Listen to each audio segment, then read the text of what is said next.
Engkau baik bagi setiap kami, Tuhan.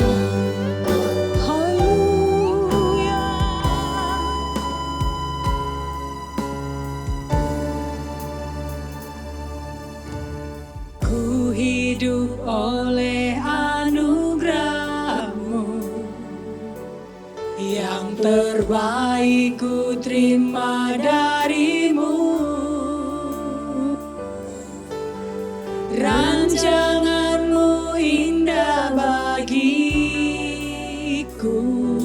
sebab ku hidup selalu di dalam-Mu. Tiada pernah ku meragukan bukti kasih dan karya salib-Mu. Kau telah mati gantikan hidupku, sebab itu ku selalu bersyukur. Kasih-Mu memulihkan hidupku, kuasa-Mu membangkitkan rohku. Darah-Mu telah tercurah bagiku, pengorbanan-Mu sempurna.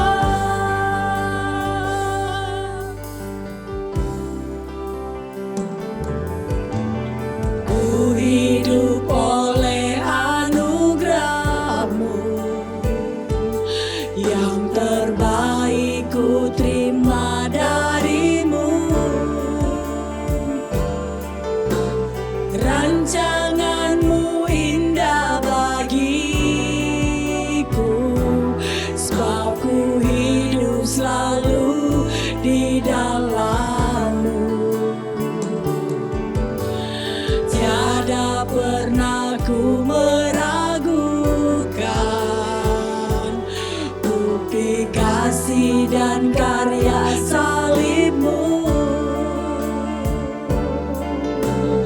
Kau telah mati gantikan hidupku, sebab itu ku selalu bersyukur. Kasih-Mu memulihkan hidupku, kuasa-Mu membangkitkan rohku. Darah-Mu telah tercurah bagiku, pengorbanan-Mu sempurna. Kasih-Mu memulihkan hidupku, kuasa-Mu membangkitkan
Berikan tepuk tangan yang meriah bagi Tuhan kita.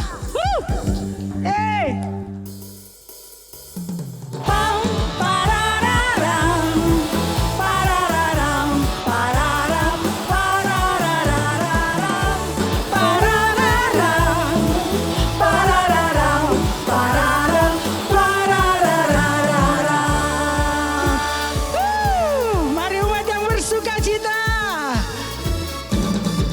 Dengan gambus dan kecapi, mari kita puji Tuhan.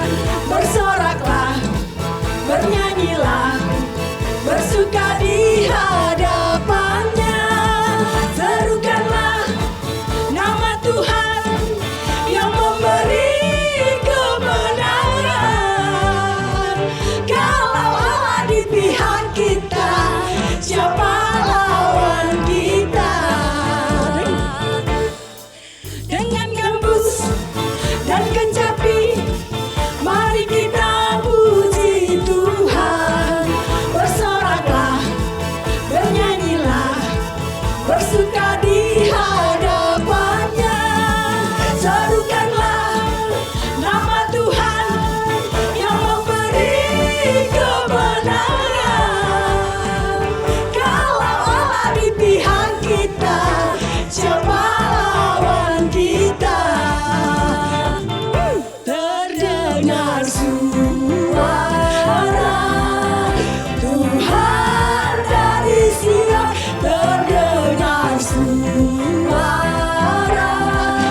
sorak kegirangan dari umat yang telah dimenangkan, dari umat yang telah dimenangkan.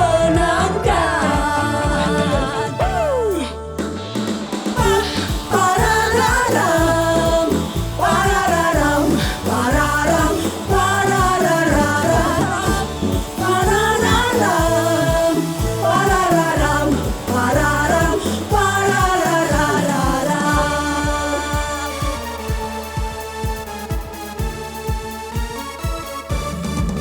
Dengan gambus dan kecapi, mari kita puji Tuhan. Bersoraklah, bernyanyilah, bersuka di hadapannya. Serukanlah nama Tuhan yang memberi kemenangan. Kalau Allah di pihak kita, siapa lawan kita? Terdengar suara Tuhan dari Sion, terdengar suara sorak kegirangan dari umat yang telah dimenangkan, dari umat yang telah dimenangkan, dari umat yang telah dimenangkan. Pam, parararam, parararam, pararam, pararararam, parararam, parararam, pararam, pararararam, pararararam, pararararam. Bersorak bagi Tuhan. Haleluya. Dia Allah yang hebat. Dia tak tertandingi. Siapakah yang dapat melawan Allah kita?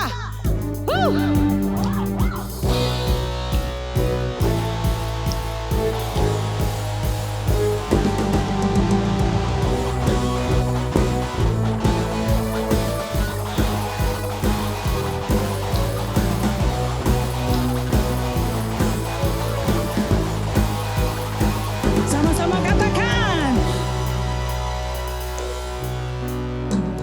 Pada siapa kau bandingkan perbuatannya yang heran?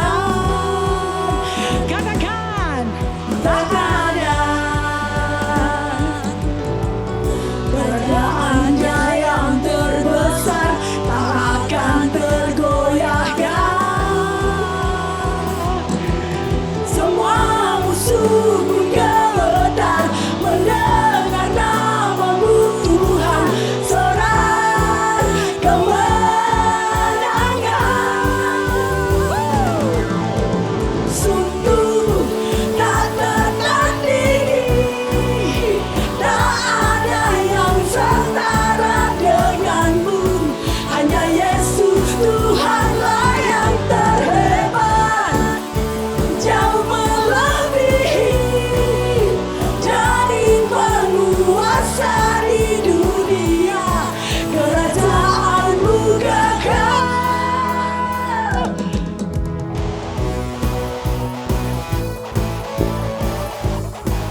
siapa kau bandingkan perbuatannya yang heran?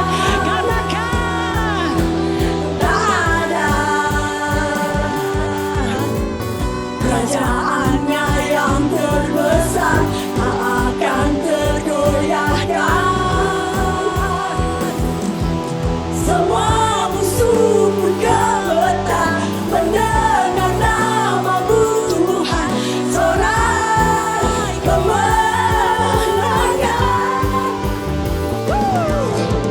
Sungguh tak tertandingi, tak ada yang setara denganmu. Hanya Yesus Tuhanlah yang terhebat, jauh melebihi dari penguasa di dunia. Kerajaanmu kekal.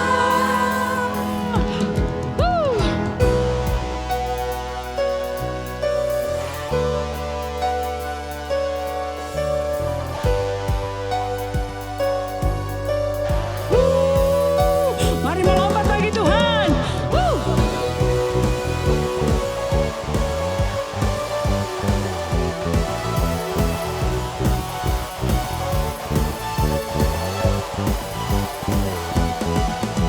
Sungguh tak tertandingi, tak ada yang setara denganmu.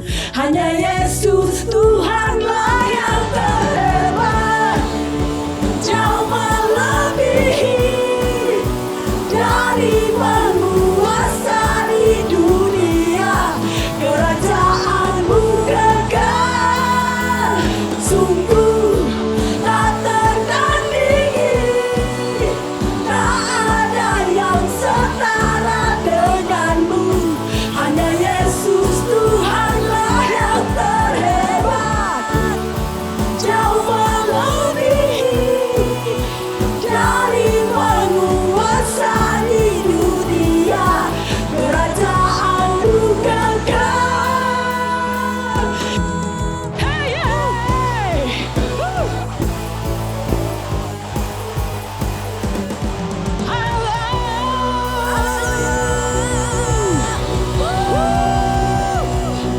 Sorak-sorai bagi Tuhan kita. Amin. Dan mari kita berdoa. Bapa, kami bersyukur Tuhan buat karyamu, buat anugerahmu bagi setiap kehidupan kami. Oleh karena anugerahmu Tuhan, kami boleh ada sampai saat ini. Terima kasih Tuhan, kalau kami boleh menikmati kehadiran-Mu lewat pujian penyembahan kami Bapa. Saatnya Tuhan, kami akan mendengarkan firman-Mu. Tolong setiap kami Bapa, berikan kami telinga seorang murid, hati hamba yang mau mendengarkan kebenaran-Mu Tuhan. Agar kami terus bertumbuh, kami terus Tuhan menjadi pribadi-pribadi yang kuat dan kokoh Tuhan. Di hari-hari yang sungguh berat bagi kehidupan kami Tuhan. Memberkati hamba-Mu Tuhan yang akan menaburkan firman-Mu. Berkati setiap kami Tuhan, agar kami benar-benar Tuhan diberkati. Dan ketika kami pulang Tuhan, tidak sia-sia seluruh kebaikan yang kami alami dalam hidup kami, di dalam ibadah kami Tuhan. Kami menyerahkan Tuhan, firman Tuhan yang akan ditaburkan ke dalam tangan-Mu Bapa. Di dalam nama Bapa, Anak dan Roh Kudus, kami berdoa dan kami bersyukur. Haleluya. Amin.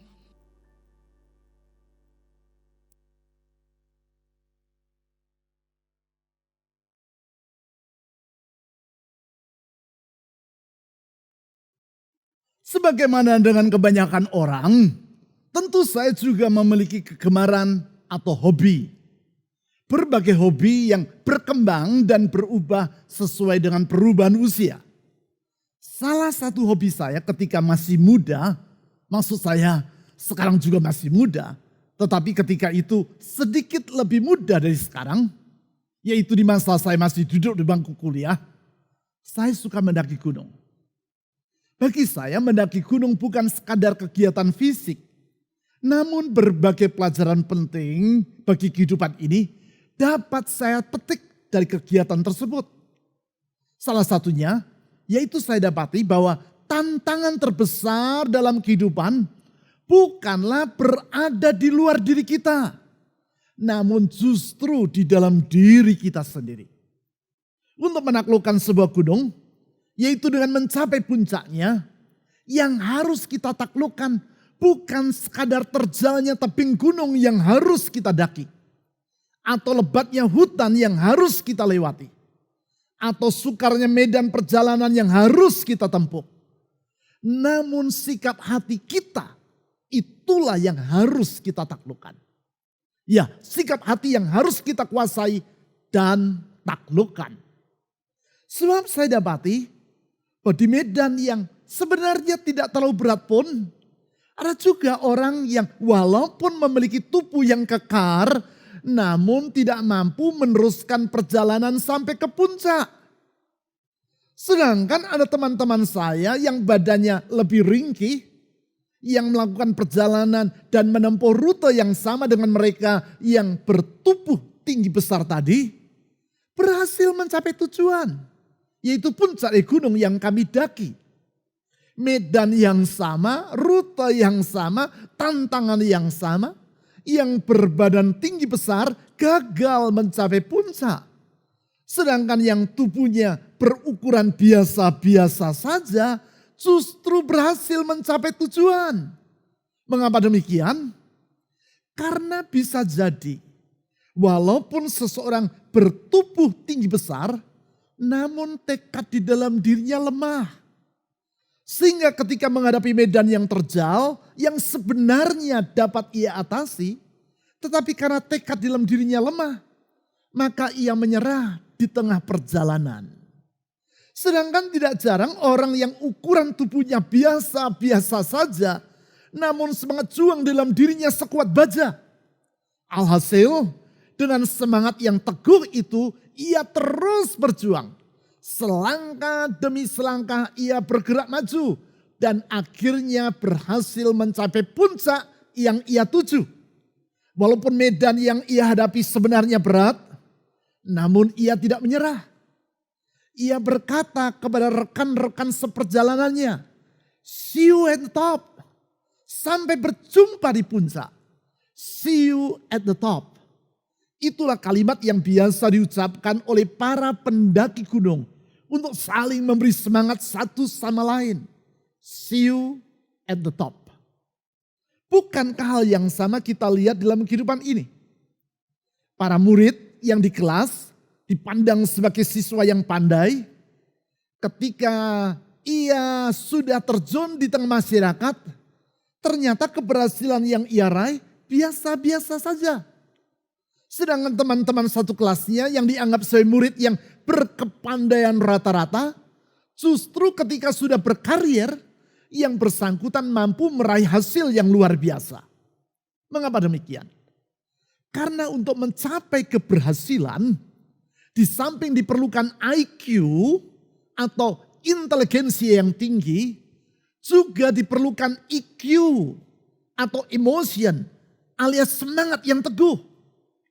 Orang yang IQ-nya tinggi, namun kalau EQ-nya rendah, ia akan sulit untuk mencapai keberhasilan.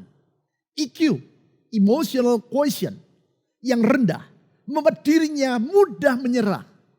Padahal hidup ini tidaklah lepas dari kesukaran. Yang bersangkutan tidak memiliki kegigihan untuk terus berjuang sampai mencapai garis akhir.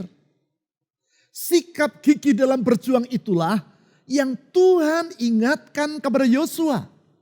Ketika Yosua dan bangsa Israel akan memasuki suatu tatanan kehidupan yang baru atau a new normal di negeri Kanaan. Untuk itu 3 kali dalam Yosua pasal 1 ayat 1 sampai 9 Tuhan mengingatkan Yosua agar yang bersangkutan hidup dengan hati yang kuat dan teguh. Hati yang kuat dan teguh ini bukan saja diperlukan Yosua untuk menaklukkan para raksasa, yaitu orang-orang enak yang bertubuh tinggi besar dan yang menghuni negeri Kanaan. Terlebih lagi, Yosua juga memerlukannya untuk menaklukkan para raksasa yang ada di dalam dirinya sendiri. Hanya kalau ia berhasil menaklukkan para raksasa di dalam dirinya itu, barulah para raksasa yang di luar sana akan dengan mudah ia kalahkan.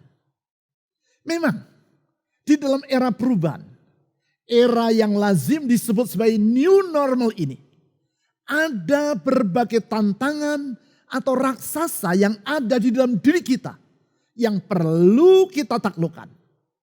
Para raksasa yang perlu kita taklukkan agar kita dapat menyelesaikan perjalanan hidup sampai akhir dengan gemilang atau go the distance.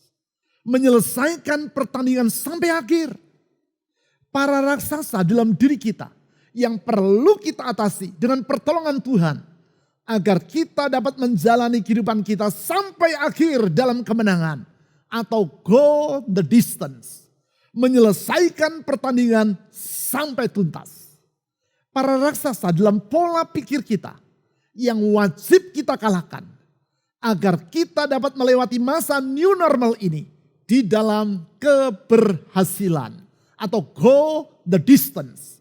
Menyelesaikan perlombaan sampai garis akhir dalam keberhasilan. Apakah para raksasa dalam diri kita yang harus kita taklukkan itu? Hal tersebut dijawab oleh Rasul Paulus di dalam suratnya kepada jemaat di Korintus. Yaitu 1 Korintus pasal 9 ayat 24 sampai 27. Di situ Paulus menjelaskan bahwa kehidupan kita bagaikan orang yang berada di dalam suatu perlombaan. Perlombaan yang harus diselesaikan sampai akhir dengan tuntas atau go the distance. Sebab hanya dengan demikian barulah kita akan dapat menjadi seorang pemenang. Untuk mengetahui apakah para raksasa yang ada dalam diri kita dan yang perlu kita taklukkan tersebut, serta bagaimana kita dapat mengalahkannya, saya ajak Anda membaca apa yang dituliskan oleh Rasul Paulus dalam 1 Korintus pasal 9 ayat 24 sampai 27 tadi. 1 Korintus pasal 9 ayat 24 sampai 27. Paulus menulis seperti demikian. Tidak tahukah kamu bahwa dalam gelanggang pertandingan semua peserta turut berlari. Tetapi bahwa hanya satu orang saja yang mendapat hadiah. Karena itu larilah begitu rupa sehingga kamu memperolehnya. Ayat 25. Tiap-tiap orang yang turut mengambil bagian dalam pertandingan menguasai dirinya dalam segala hal. Mereka berbuat demikian untuk memperoleh suatu mahkota yang fana. Tetapi kita untuk memperoleh suatu mahkota yang abadi. Sebab itu aku tidak berlari tanpa tujuan. Dan aku bukan petinju yang sembarangan saja memukul. Tetapi aku melatih tubuhku dan menguasainya seluruhnya. Supaya sesudah memberitakan Injil kepada orang lain, jangan aku sendiri ditolak. Di dalam ayat-ayat ini, Rasul Paulus secara tidak langsung menyebut tentang adanya 4 raksasa di dalam diri kita yang harus kita taklukkan. 4 raksasa dalam bentuk mentalitas atau pola pikir yang menghambat diri kita untuk menyelesaikan kehidupan ini secara berkemenangan. Di sepanjang bulan ini kita akan membahas ke-4 raksasa itu dan bagaimana dengan pertolongan Tuhan Yesus kita akan dapat menaklukkan mereka. Untuk itu kita mulai dari raksasa yang pertama. Yaitu mentalitas menerima nasib alias hidup dengan mentalitas fatalistik. Hal tersebut diutarakan oleh Rasul Paulus di dalam ayat 24. Tentang hal itu ia menggambarkan kehidupan kita seperti orang yang sedang berada di dalam gelanggang pertandingan. Di dalam hal ini yaitu pertandingan lari. Dari gambaran ini kita mengetahui bahwa untuk menaklukkan raksasa yang bernama fatalisme ini, ada 2 prinsip yang perlu kita pegang. Prinsip yang pertama, Yaitu bahwa masa depan tidak boleh kita serahkan kepada nasib. Itu sebabnya dalam ayat 24 tadi, Paulus menggambarkan kehidupan kita seperti orang yang sedang berada di dalam gelanggang pertandingan. Mengapa Paulus menggambarkan kehidupan kita seperti orang yang berada di dalam gelanggang pertandingan, yaitu lomba lari? Mengapa ia tidak menggambarkannya seperti orang yang berada dalam suatu undian? Membahas ayat ini, saya sering bertanya, apakah persamaan dan perbedaan antara perlombaan dengan undian? Persamaannya, orang yang menang, baik dalam perlombaan ataupun undian, akan sama-sama memperoleh hadiah. Ya, orang yang memenangkan pertandingan atau perlombaan akan memperoleh hadiah. Paulus menulis hal itu di dalam ayat 24 tadi. Mari kita lihat kembali ayat tersebut. 1 Korintus pasal 9 ayat 24. Tidak tahukah kamu bahwa dalam gelanggang pertandingan semua peserta turut berlari. Tetapi bahwa, perhatikan kalimat berikutnya. Tetapi bahwa hanya satu orang saja yang mendapat hadiah. Karena itu larilah begitu rupa sehingga kamu memperolehnya. Maksudnya memperoleh hadiah tadi. Hal yang sama yang akan dialami oleh orang yang mengikuti undian. Kalau yang bersangkutan menang, ia juga akan memperoleh hadiah. Lalu apa perbedaan antara undian dengan perlombaan? Ini perbedaannya. Kemenangan di dalam undian ditentukan oleh nasib. Sedangkan kemenangan dalam suatu perlombaan ditentukan oleh perjuangan. Ya, kalau Anda mengikuti undian, kemenangan Anda ditentukan oleh nasib Anda. Sebagai contoh, Anda pergi ke toko dan berbelanja dengan jumlah tertentu. Ada kalanya toko-toko tertentu memberi Anda kupon hadiah. Anda diminta untuk menulis nama, alamat, nomor KTP, dan nomor telepon Anda pada kupon itu. Kemudian kupon dirobek menjadi dua. Satu untuk dikumpulkan, yang satu lagi Anda simpan sebagai bukti bahwa Anda telah mengikuti undian. Pada waktunya, semua kupon yang telah dikumpulkan diundi di depan notaris. Orang yang ditugaskan akan mengambil salah satu dari sekian ribu kupon yang telah dikumpulkan itu. Pribadi yang kuponnya terambil, dialah yang menjadi pemenang dan akan mendapat hadiah. Siapakah orang yang kuponnya terambil dan menjadi pemenang tersebut? Ya tergantung pada nasib. Orang yang nasibnya baik, dia akan memenangkan undian tersebut. Ingat, di sini Paulus menyebut bahwa hidup kita bukan seperti orang yang sedang mengikuti undian. Artinya bagaimana akhir kehidupan kita bukan dan tidak boleh ditentukan oleh nasib. Kehidupan kita tidak boleh kita serahkan kepada nasib. Apakah nasib? Hal-hal yang kita alami dalam kehidupan ini yang bukan merupakan pilihan kita. Dan pada batas tertentu tidak dapat kita ubah. Ada banyak hal dalam kehidupan ini yang kita alami dan yang bukan merupakan pilihan kita. Contoh, siapa yang menjadi orang tua yang melahirkan kita? Jelas itu bukan pilihan kita. Tidak seorang pun di antara kita yang dapat memilih siapa orang tua kita. Sebelum lahir, kita tidak dapat berkata kepada Tuhan, ya Tuhan, izinkan aku lahir dalam keluarga ini atau itu. Tuhan bertanya, mengapa engkau memilih untuk dilahirkan di dalam keluarga itu? Anda menjawab, karena itu adalah keluarga konglomerat Tuhan. Kalau aku dilahirkan dalam keluarga konglomerat, maka hidupku akan sangat nyaman. Lalu Tuhan menjawab, baiklah kalau begitu. Mungkinkah hal tersebut terjadi? Jelas tidak mungkin. Tidak seorang pun di antara kita yang dapat memilih siapa orang tua yang melahirkan kita. Kalau saya lahir dalam keluarga Wijaya, hal itu bukan pilihan saya. Kalaupun semisalnya saya ingin mengubah hal tersebut, saya juga tidak akan dapat melakukannya. Itulah yang diistilahkan orang sebagai nasib. Jadi, mengapa Anda lahir dalam keluarga yang melahirkan Anda? Ya itulah karena nasib. Masih banyak lagi hal seperti itu. Seperti misalnya jenis gender Anda. Apakah Anda dilahirkan sebagai laki-laki atau perempuan? Itu bukan pilihan Anda. Warna kulit Anda.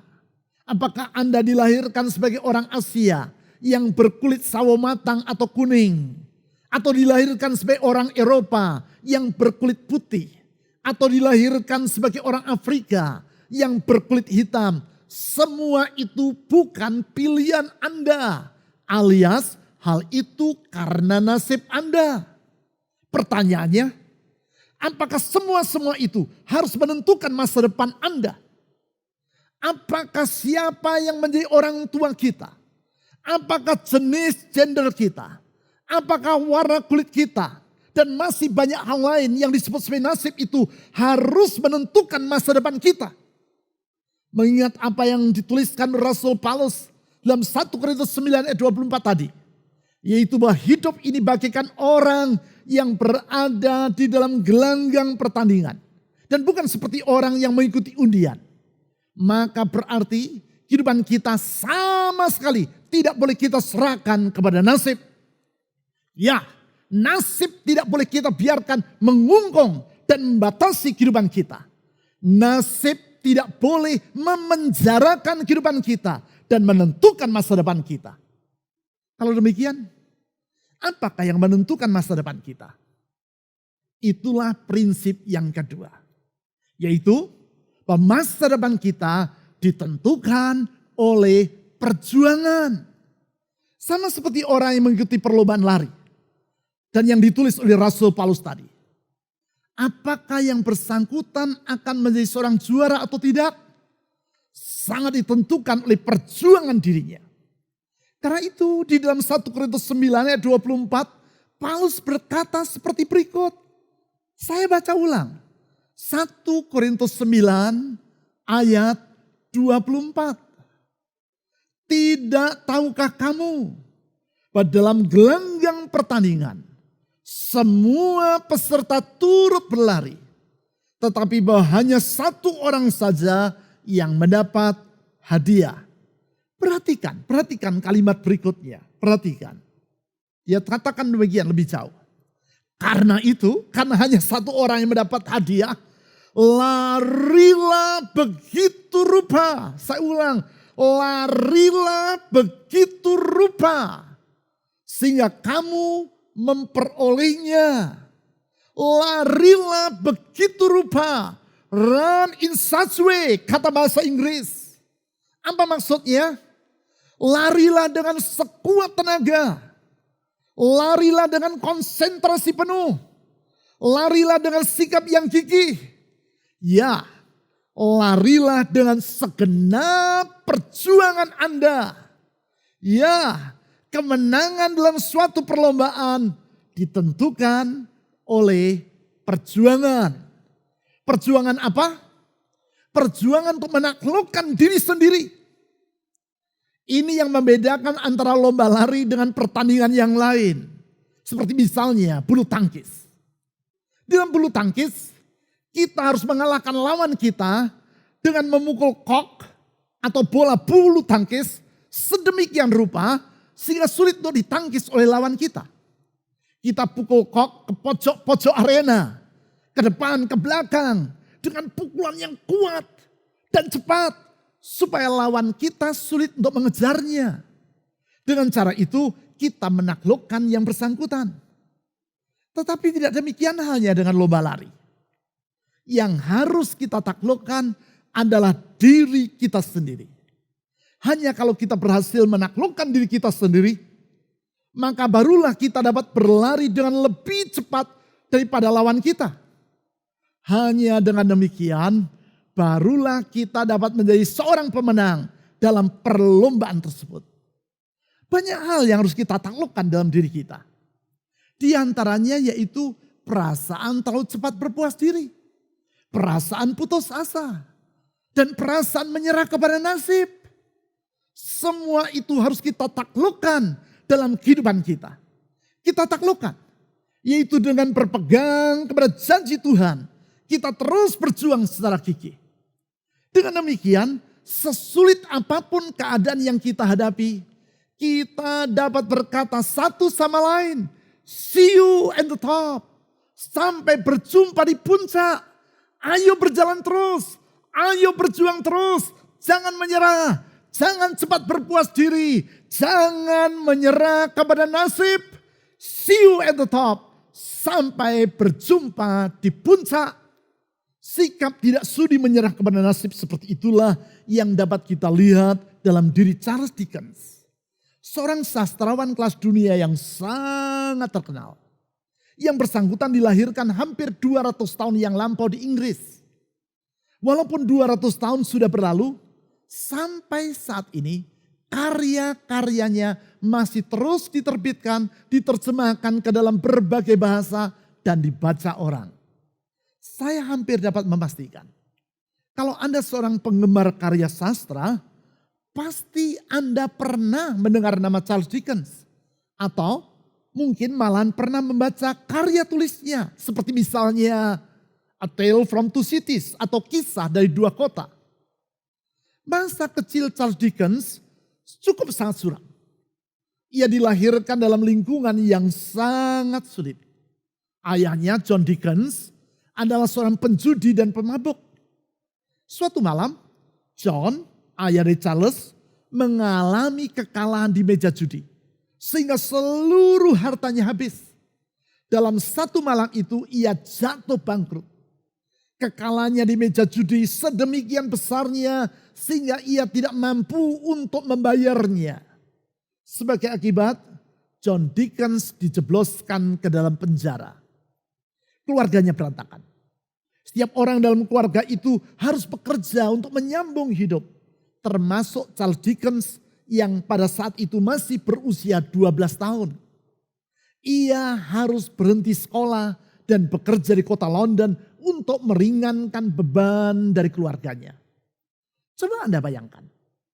Seorang anak dari keluarga yang berantakan, ayahnya berada dalam penjara, sehingga ia harus berhenti sekolah pada usia 12 tahun.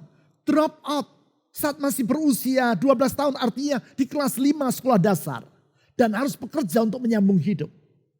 Apakah yang Anda bayangkan tentang masa depan dari anak ini? Tentu masa depan yang suram. Masa depan yang sangat gelap. Pekerjaan apa yang dapat diberikan kepada seorang anak yang masih berusia 12 tahun? Upah sebesar apakah yang dapat diberikan kepada anak seusia itu? Charles Dickens bekerja sebagai seorang penempel etiket pada botol di sebuah pabrik semir sepatu di kota London. Karena terlalu miskin untuk dapat menyewa tempat tinggal, Charles menginap di gudang tempat ia bekerja. Dari pagi sampai sore ia bekerja menempel etiket pada botol di gudang tersebut. Malam harinya ia tidur dalam gudang yang sama. Nasibnya sangat suram. Namun keadaan yang sesak tersebut tidak memadamkan cita-citanya. Ia bercita-cita untuk menjadi seorang penulis dan sastrawan. Seorang sastrawan, seorang anak drop out kelas 5 SD ingin menjadi seorang sastrawan. Sungguh menggelikan bukan? Mungkin menggelikan bagi orang lain. Tetapi tidak bagi Charles Dickens. Setiap malam di gudang tempat ia bekerja dan menginap. Di bawah sinar lampu yang temaram. Ia belajar menulis. Ia belajar dan terus belajar menulis. Akhirnya ia berhasil menulis sebuah tulisan. Ia mengirim hasil tulisannya tersebut ke redaksi sebuah surat kabar yang terbit di kota London. Melihat tulisan seorang anak yang bentuknya seperti cakar ayam, redaksi tidak merasa perlu untuk membacanya dan langsung membuangnya ke tempat sampah. Apakah hal ini memadamkan semangat Charles? Tidak. Ia menulis lagi. Dan hasil tulisannya dikirimnya ke redaksi surat kabar. Redaksi terlalu sibuk untuk membaca tulisan yang tidak lurus. Naik turun seperti gunung itu. Tanpa berusaha untuk membacanya, ia langsung membuangnya ke tempat sampah. Apakah hal ini memadamkan semangat Charles Dickens? Tidak. Ia menulis lagi dan mengirimnya ke surat kabar. Redaksi membuangnya lagi ke tempat sampah. Charles menulis dan mengirimnya lagi tulisannya. Redaksi membuang lagi ke tempat sampah.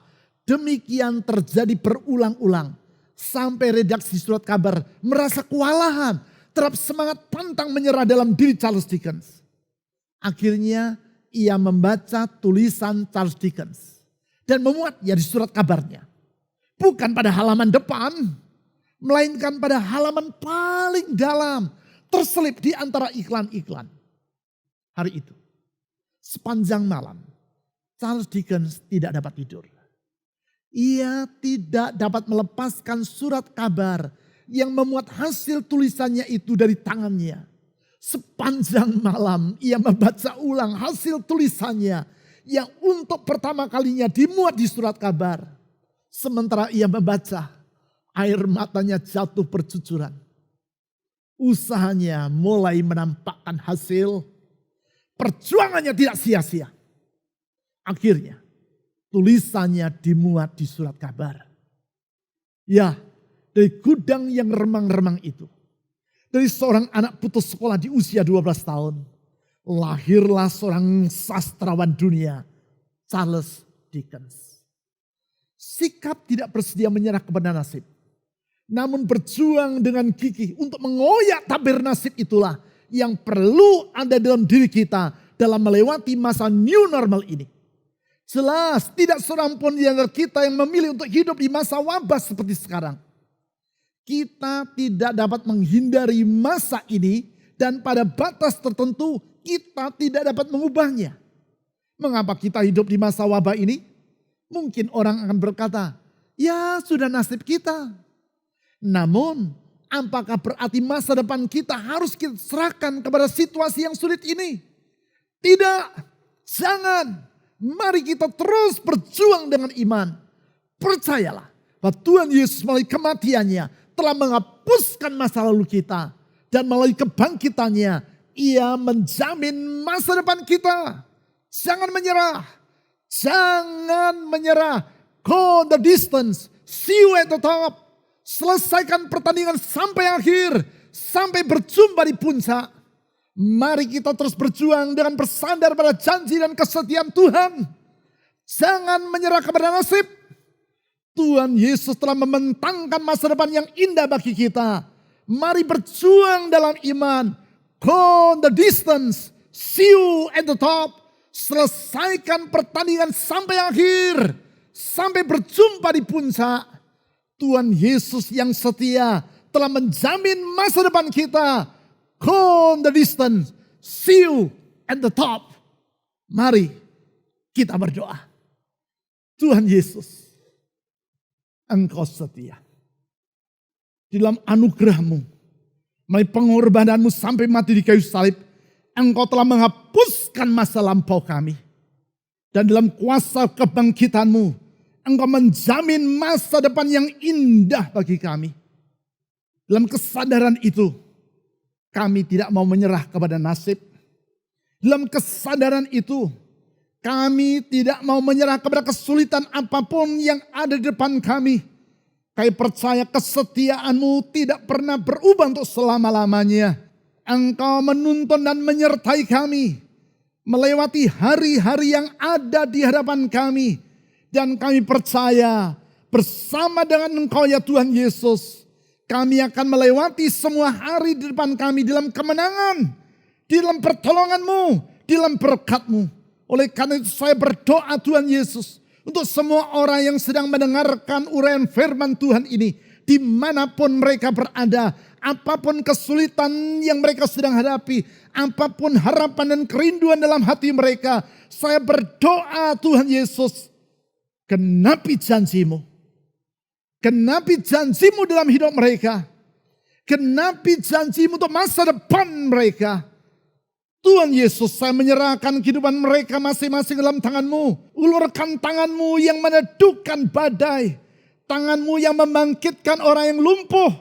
Bahkan membangkitkan orang yang mati. Membuka masa depan yang baru bagi setiap orang. Kepadamu ya Tuhan Yesus saya berdoa. Ulurkan tangan mujizat dan kuasa-Mu itu. Dan di dalam nama di atas segala nama. Nama Yesus Kristus Tuhan, Juru Selamat yang hidup, kami telah berdoa. Amin. Mari kita mengarahkan hati kita kepada Tuhan. Untuk sebentar kita akan mengambil bagian di dalam perjamuan kudus. Pada malam sebelum Tuhan Yesus diserahkan, Ia berkumpul bersama-sama dengan murid-muridnya. Ia mengambil roti, mengucap syukur atasnya, kemudian memecah-mecahkan dan membagi-bagikan kepada murid-muridnya seraya berkata, "Inilah tubuhku yang dipecahkan untukmu. Ambillah dan makanlah, dan lakukanlah setiap kali untuk menjadi peringatan akan aku." Mari kita makan bersama di dalam ucapan syukur kita kepada Tuhan.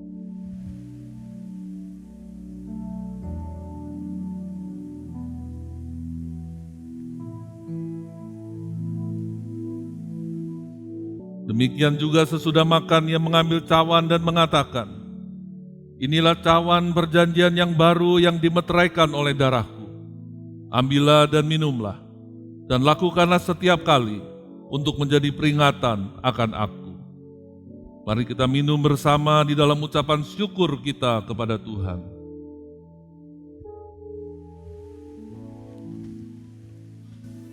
Engkau ku sembah, Kau yang terindah, pulihkanku dengan darah-Mu.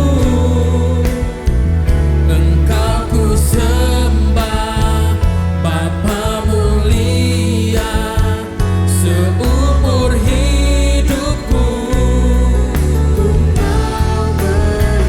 Engkau ku sembah, Kau yang terindah, pulihkanku dengan darah-Mu. Engkau ku sembah, Bapa mulia, seumur hidupku, ku mau menyembah-Mu.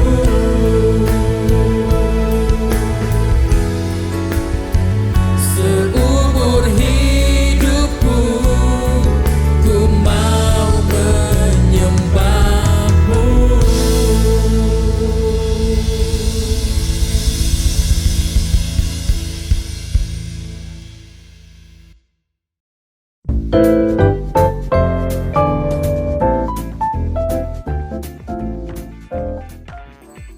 Tema bulan Juli 2020, Go the Distance. Bagaimana kita mampu menyelesaikan pertandingan sampai akhir.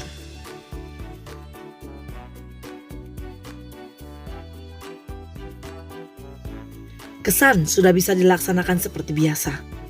Bisa dilaksanakan di Geraha MDC atau di rumah.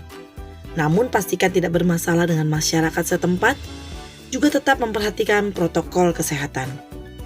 Mengenai hari dan waktu ditentukan oleh kesan masing-masing.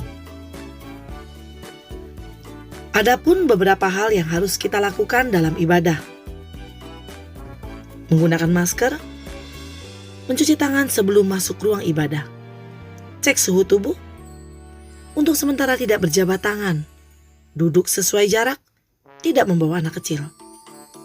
Bagi jemaat yang dalam keadaan sakit seperti flu, batuk, suhu badan lebih dari 30 derajat Celcius diharapkan untuk sementara ibadah online. Begitu pula dengan anak-anak sekolah minggu masih tetap ibadah online di rumah masing-masing.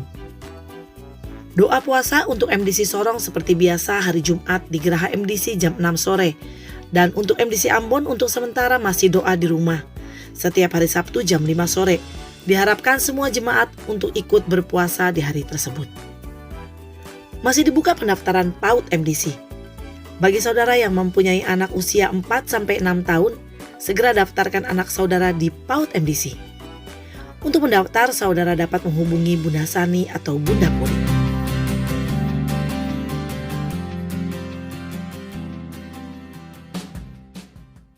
Selamat memberi, Tuhan Yesus memberkati.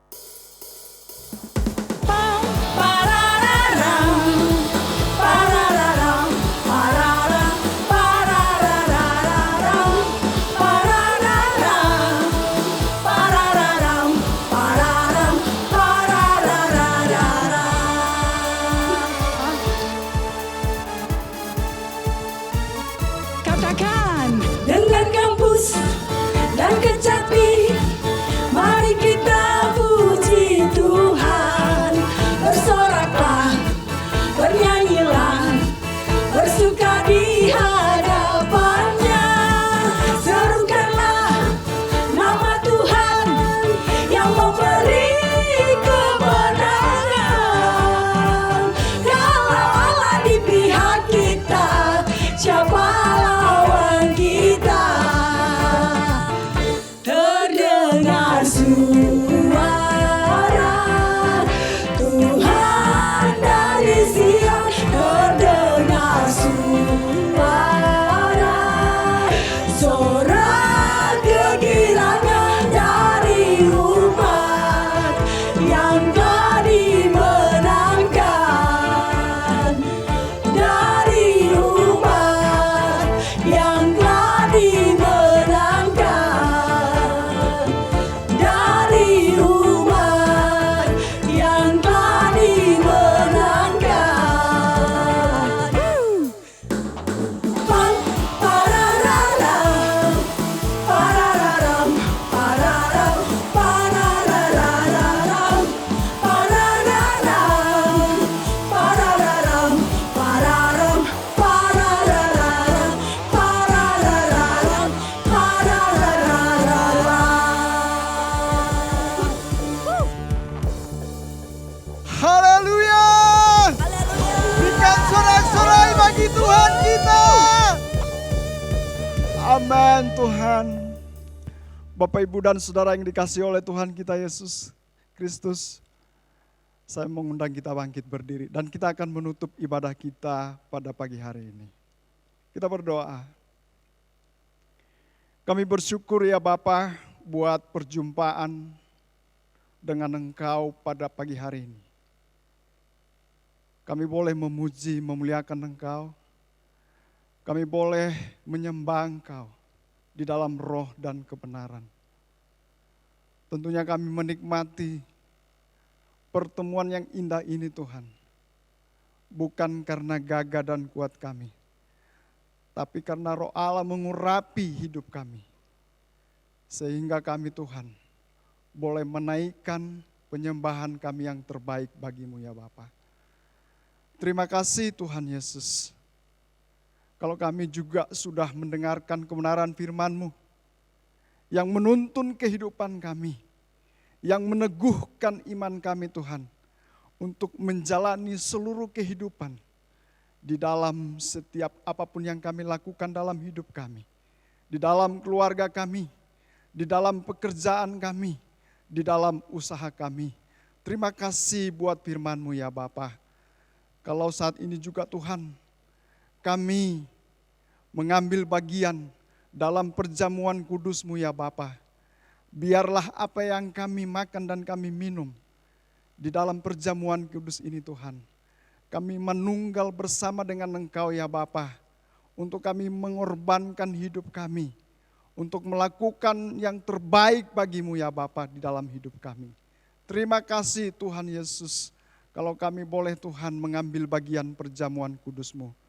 Dan kami juga Tuhan sudah memberikan persembahan kami dari apa yang kami dapatkan, dari seluruh berkat-berkat Tuhan yang terjadi di dalam kehidupan kami. Kiranya apa yang kami lakukan Tuhan, kami berikan kepadamu ya Bapa. Terimalah ini dan layakkanlah seluruh kehidupan kami sebagai persembahan yang hidup di hadapanmu ya Bapa. Terima kasih Tuhan Yesus. Kami berdoa bagi setiap umat-Mu yang ada di Roma. di rumah kami masing-masing ya Bapa. Biarlah penyertaan-Mu Tuhan, pertolongan-Mu Tuhan jadi di dalam kehidupan kami, di dalam keluarga kami, di dalam pekerjaan kami, di dalam usaha kami. Tuntun kami ya Bapa, supaya apa yang kami lakukan menyenangkan hati-Mu, memuliakan Engkau ya Bapa. Terima kasih Tuhan Yesus. Bapak, Ibu, dan Saudara yang dikasihi oleh Tuhan kita Yesus Kristus, mari arahkan hati dan pikiran-Mu. Terimalah berkat yang terbaik.